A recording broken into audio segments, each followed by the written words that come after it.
di channel YouTube kita SM Amra.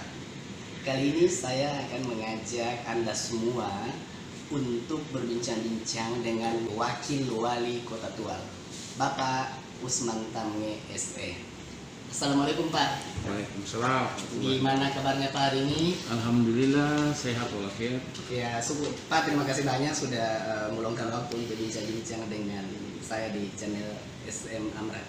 Pak, ini kita melihat seperti apa Kota Tual ke depan dan bagaimana potret Kota Tual kemarin. Kira-kira dalam bayangan Pak, ke depan Kota Tual akan... Semua pimpinan punya keinginan kita setelah dia menjabat sebagai wali kota atau wali kota menginginkan daerah itu maju pada prinsipnya. Untuk Tual ke depan insya Allah atas pertolongan Allah Subhanahu wa Ta'ala kita akan majukan Kota Tual ini seperti apa yang diinginkan oleh masyarakat terkait dengan pelayanan, terkait dengan kesejahteraan. Itu semua akan kita lakukan demi masyarakat. Sebagai saya perlu sampaikan bahwa kami jabatan ini adalah jabatan yang dipercayakan oleh masyarakat kepada kita. Untuk itu mari saya sebagai wakil kepala daerah menginginkan Kota Tual ke depan itu lebih baik daripada sebelumnya. Tapi kita harus bersyukur, kita harus menyampaikan apresiasi yang pada kita punya tokoh pemekaran kita, Bapak almarhum Mentan Her, yang mana meletakkan dasar daripada pemekaran ini. Pemekaran ini adalah untuk masyarakat Kota Tual. Kita sebagai penerus harus membangkitkan dan melanjuti apa yang sudah diletakkan oleh terutama bapak saya, abang saya, almarhum Mentan Her. Nah, setelah itu dilanjutkan dengan Pak Adam, dan hari ini saya mendampingi Pak Adam dalam rangka 5 tahun. Kita sudah kurang lebih 2 tahun menjabat ini. Mudah-mudahan apa yang sudah diletakkan oleh almarhum mari kita lanjutkan untuk depan, cita-cita yang almarhum juga, agar Kota Tual ini lebih maju, lebih sejahtera dan lebih aman. Itulah cita-cita. Secara umum, secara spesifik, PR terbesar pemerintah Kota Tual di masa pandemi Corona ini apa sih Pak? Ini kan kita hampir semua daerah ya mengalami. Bukan sebuah daerah, bahkan bumi. Semua penjuru yang ada di dunia pun terancam dengan COVID ini. Dari data, mohon izin Pak, dari data yang kita miliki bahwa ternyata Kota Tual salah satu kabupaten kota di seluruh Indonesia yang di masa pandemi Corona ini memiliki daya tanggap yang cepat terhadap penanggulangan penyebaran virus Corona, termasuk bagaimana penanganan bagi penderita. Tanggapan Bapak? Ya, itu tadi. Memang dari awal setelah terjadinya COVID ini, kita memang dari Kota Tual sendiri punya sudah mengantisipasi. Tapi itu pun pada saat ini kita kecolongan. Karena sudah ada beberapa yang bahkan ada yang meninggal. Salah satu ya dia beberapa yang lalu ada mantan guru yang meninggal di Pulau Dula, dan itu pemakaman secara COVID. Mohon izin Pak, diyakini itu karena COVID-19 atau? Karena memang kondisi itu kan menurut medis yang kita tahu bahwa memang itu COVID. Jadi dia secara khusus pemakamannya yang dilakukan oleh tim gugus, tim COVID. Jadi cara ini kita percaya dan tidak, tapi kenyataannya seperti itu. Kenyataan di lapangan menunjukkan bahwa yang jadi memang kita harus akhir-akhir ini kan kita berkembang bahwa informasi yang tahap kedua COVID.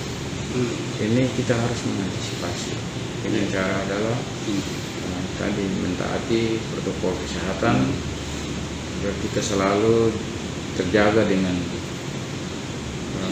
COVID ini sendiri. Yaitu baru kemarin kita sudah hari ini kita sudah liburkan pegawai negeri sipil agar bukan liburkan apa bahwa tidak ada apel pagi lagi, berkumpul-kumpul lagi, itu kita sudah mengurangi potensi penularan. Karena ini juga menurut informasi yang tahap kedua ini lebih ganas 70%. Dia penyebarannya 70% lebih cepat daripada yang pertama. Untuk itu mari kepada himbau kepada masyarakat, mari kita taati protokol kesehatan agar terhindar daripada virus yang satu ini. Ya guys, memang dari pemerintah pusat bahkan secara global diinstruksikan bagaimana bisa mentaati standar protokol kesehatan yang ditetapkan secara nasional dan juga bahkan ditetapkan di seluruh negara di dunia, karena seluruh negara di dunia sekarang berjibaku untuk mengantisipasi penyebaran virus COVID-19. Apalagi setelah virus COVID-19 yang baru yang muncul dari beberapa negara Eropa seperti dari Inggris ini penyebarannya sangat cepat. Sekarang ini ketika misalnya virus COVID-19 berarti aktivitas ekonomi akan lumpuh. Dan demikian menjadi PR bagi semua negara, bahkan juga bagi semua pemerintah daerah untuk proses pemulihan ekonomi di tengah-tengah pandemi COVID-19 ini.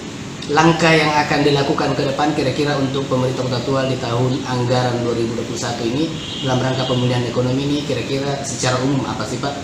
Ya, kita kebetulan kemarin kita sudah stage anggaran terkait dengan anggaran jauh kita akan turun. Pelaksanaan anggaran itu sesuai dengan visi dan misi. Untuk itu kedepannya adalah kita harus memberdayakan masyarakat. Dengan adanya COVID ini kan luar biasa dampaknya. Lalu mari kita sama-sama masyarakat membantu pemerintah dalam rangka pertama itu yaitu tadi mentaati aturan protokol kesehatan supaya terjaga. Untuk pemerintah sendiri kami sudah mengantisipasi. Kalau memang ini lagi terjadi, terulang lagi, maka tentu anggaran kita kembali kita mengantisipasi. Memang sudah disiapkan ada celah fiskal untuk itu Pak ya. Ketika terjadi ini tentu kita suka dan tidak suka. Refocusing ini tentu tetap akan dilaksanakan kembali. Perubahan ini tidak akan terjadi. Supaya kita membangun masyarakat ini adalah bagaimana ke depan Kota Tual ini semata-mata melakukan program-program itu terutama mengarah pada masyarakat. Pak, ini diyakini bahwa di balik kesuksesan seorang laki-laki atau seorang bapak pasti ada ibu di samping beliau. Seperti apa Bapak bisa menjelaskan? Oh, tentu istri itu kan pendamping kita. Istri juga memberikan motivasi buat kita. Itu kita hargai istri sebagai pendamping sekaligus sebagai ibu yang melahirkan anak. Ibu mendorong kita untuk senantiasa kuat menghadapi. Saya terus terang istri saya luar biasa. Jadi saya hargai apalagi perempuan itu. Dan saya terhadap perempuan itu bukan karena istri, tapi itu tadi perempuan. Perempuan ini kita hargai. Apalagi budaya kita. Tapi saya jujur bahwa saya terlalu menghargai perempuan. Keras apapun saya, ketika ada perempuan di situ, maka saya tidak berdaya. Ini saya buka ini. Ini saya memang orang tegas.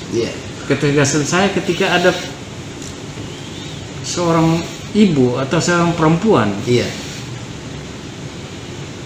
sering datang melemahkan saya itu seorang ibu yang bisa adalah perempuan, menghilangkan emosi yang meledak Jadi bukan istri saja tapi perempuan. Tapi sebagai istri saya hargai dia sebagai ibu yang mendampingi saya dalam suka dan duka. Mungkin sedikit saja bahwa bisa mungkin diceritakan seperti apa di mana Bapak, keluarga Bapak lagi menghadapi kondisi tersulit, dan pada posisi itu seorang istri memberikan support yang luar biasa yang sangat terkesan selama menjalani rumah tangga. Saya jujur, saya dengan istri yang pertama. Iya. Itu dengan kami tinggal waktu saya nikah selesai. Iya. Saya masih pegawai golongan 2 pegawai. Baru pada saat itu. Pas-pasan. Insya Allah karena saya besar ini karena istri dorongan istri. Jadi bicara istri ini luar biasa. Jadi saya jujur bahwa ketika kami nikah, kami tinggal di tempat kos yang kamarnya tidur, bangun, makan, semua ada di situ. Dalam, iya. Sampai saya bisa melewati itu karena istri. Jadi istri selalu berikan dorongan kepada saya bahwa saya harus menjalani sesuatu yang betul-betul. Jadi diajari oleh istri saya. Iya. Apalagi saya punya istri pertama orang Makassar, yang istri pertama, yang melahirkan saya anak 1 laki-laki, dan kami punya kehidupan itu mulai dari awal itu nol. Sampai saya bisa bangkit, dan ya nanti dicek saja setelah apa saya dengan almarhumah. Dan waktu itu dibilang sukses, ya sukses. Karena semua ada. Yang tiada ada itu matahari. Ya, tidak ada mungkin pesawat, tapi saya punya mulai dari yang kecil sampai besar. Yang tadinya kita bawa motor, kita pindahkan ke kendaraan roda 4. Kendaraan itu juga masing-masing punya sendiri. Dan hubungan saya itu waktu berubah sekali pada saat kami setelah menikah dan kami bangkit. Almarhumah meninggalkan saya dengan anak saya 2014. Saya nikah lagi dengan istri yang sekarang, melahirkan seorang perempuan, alhamdulillah. Dan itu juga sama, memberikan inspirasi kepada saya, dorongan kepada saya. Maka 2018 saya kembali ketua untuk jabatan, menjabat sebagai, artinya terpilih sebagai wakil wali kota tua. Itu dari mana? Dari istri, dorongan istri. Jadi insya Allah kita harus hargai istri. Pak, mungkin Pak bisa menyampaikan pesan kepada teman-teman di rumah ini, karena lagi nonton banyak yang nanya-nanya ini. Seperti apa sih seorang Bapak Usman Tange dalam menghadapi problem di kedinasan, dan seperti apa menghadapi problem di rumah misalnya? Gimana? Apa nilai dasar yang dipegang oleh seorang Bapak Usman Tange yang sekarang menjabat selaku wakil wali kota tua? Mungkin menjadi inspirasi bagi teman-teman yang lain. Silakan. Iya. Artinya saya ini saja berikan tips pada bapak-bapak. Iya. Ibu-ibu juga Pak sekalian. Pada bapak dan ibu. Iya. Pertama yaitu selama saya jadi pegawai, saya berumah tangga, saya punya gaji itu tidak pernah saya potong di jalan. Gaji tidak pernah potong di jalan. Itu nafkah istri. Harus sampai di rumah. Sampai dengan rumah dengan utuh. Ya. Iya. Waktu itu kami gaji di Jayapura itu setelah manual. Setelah seluruh gaji itu diambil sendiri dengan rekening, dengan ATM pun ada, maupun ATM, saya tidak pernah tahu gaji saya berapa. Slip saya hanya tanda tangan saja, itu saya istri saya. Jadi saya berikan tip. Karena begini, uang itu dipotong, gaji dipotong, info dipotong, pasti ketemu rezeki juga dipotong. Jadi saya hanya berikan tip. Selama saya jadi pegawai, saya tidak pernah gaji saya itu saya tahu berapa. Tapi kepada ibu-ibu, ini luar biasa istri. Saya. Uang itu jangan hari ini masuk, hari ini belanjakan. Taruh dulu, dia menginap dulu, dia bernapas dulu. Baru nanti besoknya kita belanjakan itu harus transparan. Dia harus bicara dengan saya. Ini Pak, nanti saya beli ini, saya bikin ini, saya bikin itu, sudah dibagi habis. Jadi artinya per bulan itu sudah dibagi habis gaji yang ada. Iya. Walaupun pas-pasan, tapi dimanfaatkan dengan baik, insya Allah. Pasti ada rezeki. Ya. Iya. Guys, ini salah satu inspirasi yang bisa memberikan manfaat bagi kita sekalian, bahwa bagi bapak-bapak yang telah mendapatkan gaji di kantor, jangan dibuka dulu, jangan dipotong dulu, jangan diambil dulu lah. Nanti setelah itu dibawa ke rumah dulu. Nah, bagi ibu-ibu yang sudah menerima uang utuh tersebut, jangan dibelanjakan dulu. Nginapkan dulu 1-2 malam, baru kemudian belanja. Dan belanja sesuai dengan kebutuhan. Jangan sesuai dengan keinginan, ya kira-kira Pak ya. Ya, jadi kalau misalnya seleranya sepeda, nggak usah beli motor dulu Pak ya. Kira-kira begitu. Nah, demikian perbincangan kita pada hari ini. Dan teman-teman ini banyak yang nanya Pak nih, mereka mau tahu profil yang sebenarnya dari seorang wakil wali kota Tual yang ada di depan saya ini. Lahir di mana, besar di mana, seperti apa, sampai sekarang ini menjabat sebagai wakil wali kota Tual. Silakan Pak. Ya, saya tentu lahir di Tual, Ya. besar di Tual, SMEA-nya di Tual. Saya alumni SMEA. SMEA. Oh guys, alumni SMEA 1 Tual Pak ya? SMEA dulu, SMEA Niaga. Tual. Ya, SMEA Niaga. Ini SMEA Niaga, alumni SMEA Niaga Tual. Ini rekan Maluku Tenggara pada saat itu. Rekan Anda telah berhasil menjadi pejabat 02 di daerah Kota Tual. Ya, lanjut Pak. Jadi 1984 saya merantau. Iya. Wow. Saya merantau ke Sorong 1 tahun. Saya kerja di Omega, di perusahaan, salah satu perusahaan itu. Jadi saya pikir kalau perusahaan itu, kalau saya mengabdi terus di situ, berarti saya bisa nyawa. Karena kita di sana itu mengarungi sungai. Di sana ada buaya yang tinggal bagaimana satu ketika dia akan turun. Iya. Akhirnya saya tinggal ke Jayapura.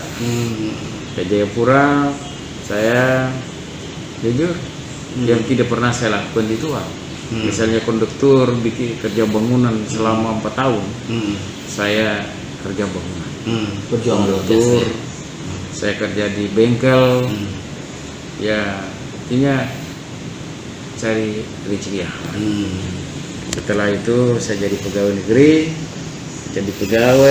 Selama saya jadi pegawai, saya hanya 1 tahun, kemudian saya jadi bendahara sampai